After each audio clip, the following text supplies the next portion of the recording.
महाभारत।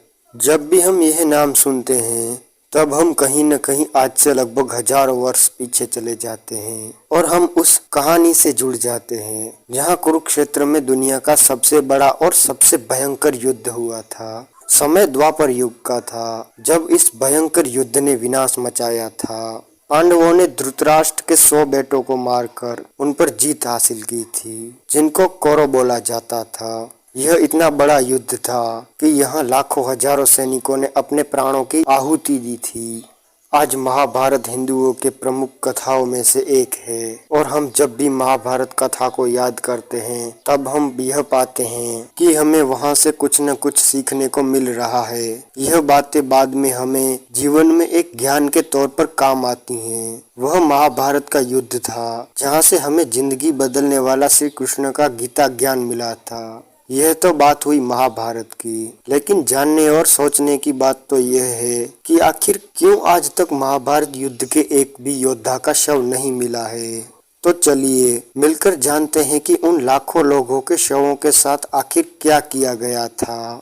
हाँ, यह सत्य है कि महाभारत युद्ध में लाखों लोगों का रक्त बहा था, लेकिन यह सवाल यह है कि आखिर उन लोगों का अंतिम संस्कार कैसे हुआ था। हम आपको बता दें कि इस सवाल का जवाब भी कहीं न कहीं महाभारत में ही छुपा हुआ है। यह माना जाता है कि कुरुक्षेत्र की मिट्टी आज भी लाल पाई जाती है, क्योंकि वहां लाखों शूरवीरों ने अपने प्राणों का बलिदान दिया था। उनके शवों से बहे रक्त के कारण ही कुरुक्षेत्र की मिट्टी का रंग लाल हो गया था। इस बात से तो आप शायद अवगत ही होंगे कि महाभारत का युद्ध सुबह का सूर्य उदय के साथ शुरू होता था और सूर्य ढलने तक ही होता था। उसके बाद में जो भी सैनिक मारे जाते थे उनकी लाशों को उनके परिवार के लोगों को सौंप दिया जाता था, ताकि उनकी अच्छे से अंतिम संस्कार की क्रिया हो सके और बाकी शव वहीं पड़े रहते थे। महाभारत में हम यह भी देखते हैं कि जैसे ही सूर्य ढलने के पश्चात युद्ध उस दिन के लिए खत्म होता था, तब जीवित बचे योद्धा अपने साथियों का एक साथ अंतिम संस्कार किया करते थे।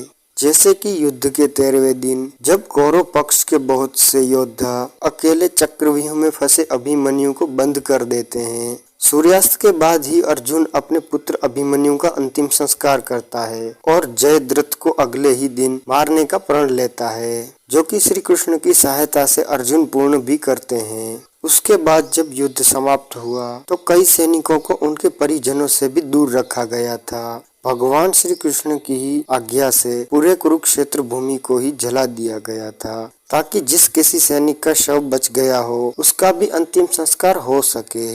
18 दिनों तक चला घमासान युद्ध भीष्म पितामह के अंतिम सांस के साथ ही खत्म हुआ था। तो मित्रों, यह था आज का वीडियो। अगर आपको वीडियो पसंद आया है तो वीडियो को लाइक और ऐसे ही इंटरेस्टिंग नॉलेजेबल वीडियो देखने के लिए मेरे अद्भुत ज्ञान इन हिंदी चैनल को सब्सक्राइब जरूर करें और मेरे वीडियो देखने के लिए आपका धन्यवाद।